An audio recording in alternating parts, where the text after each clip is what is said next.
Good morning and welcome to our video today from Yoker Evangelical Church. It's Friday, March 19th, and in our Bible reading plan this morning we read from Proverbs chapter 6 and Galatians chapter 5. Before we take a look at either of those, I wonder, what's the best advice you've ever listened to? What's the best advice you've ever listened to? Take a moment just to think what it was. Whether it was the advice to go to bed early, or to take a certain job, or to always do something in the morning. What is the best advice that you have ever listened to? I'm really excited that in our Bible reading plan we're in Proverbs at the moment, because Proverbs is a book full of good advice. And it's good advice from God. It is wisdom from a loving Father, and it's wisdom from a loving Father who made us and who saved us. If you are a Christian, God the Father is the one who created you and who redeemed you through Jesus' death on the cross. And so this book is the advice of a loving and wise Father to his children, because he wants his children to live wise.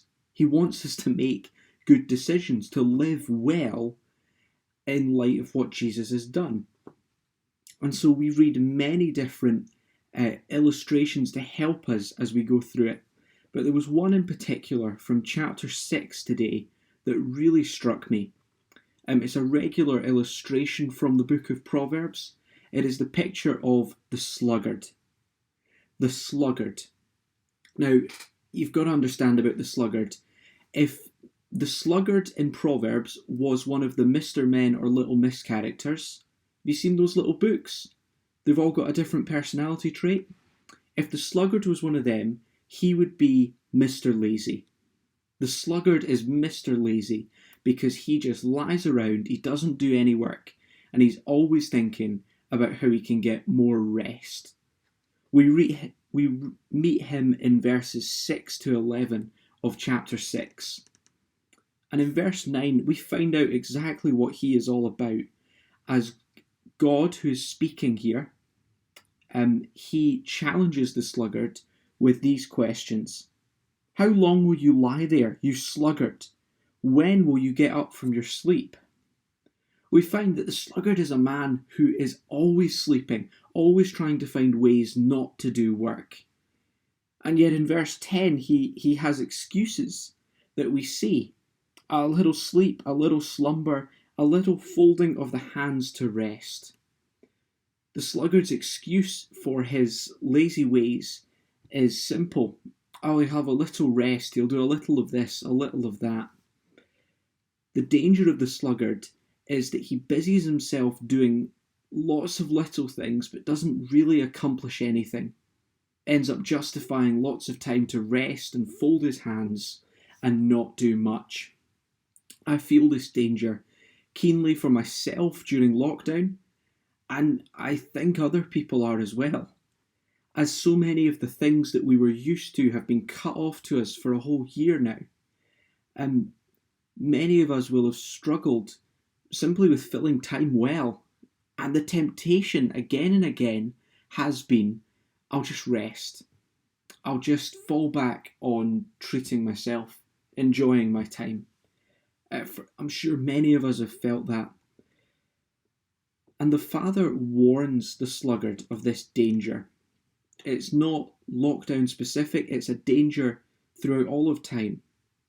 He warns the sluggard clearly in verse 11 that if he has this attitude, then poverty will come on you like a thief and scarcity like an armed man. The road that the sluggard is on of avoiding work and not doing the things he's supposed to, it will lead him to ruin. And so the Father gives this loving warning of avoid laziness. It is dangerous. This is his good advice. And instead the Father wants the sluggard to look at the teacher that he has provided, the ant. Verse 6, Go to the ant, you sluggard. Consider its ways and be wise. It's as if the Father says, you sluggard, who are struggling with laziness, what I want you to do is go to your garden, take a magnifying glass, and watch an ant. See what it does. Think about how it approaches life. And it will teach you. It's part of God's creation that can help us to see a good attitude to work. Go into the garden, see what the ant is like. It has no commander, no overseer or ruler, yet it stores its provisions in the summer and gathers its food at harvest. God wants us to see the good example of the ant who works hard because that is what he is best at. That is what God has set him to. And as I was reading about the sluggard this morning, I realised there are lots of different ways in which we might find that we are lazy. Some of us might read this and go, actually, I have been too indulgent with my own rest, with time that I've taken off, with time not working properly.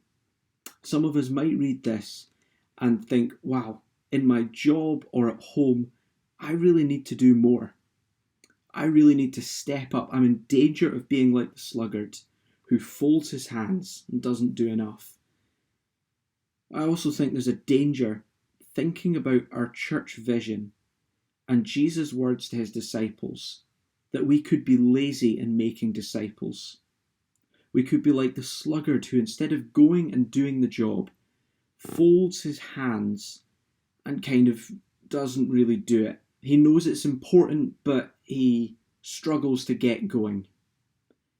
I think this wisdom from Proverbs helps us to see how we can get busy. It is by hearing this loving rebuke of the Father that laziness is dangerous. It is by considering the ways of the ant, who is a natural hard worker, and avoiding this real danger of laziness. It is wisdom from a loving Father for people who he created and redeemed, that they might live with this good advice. I hope you have a great day today, and God bless.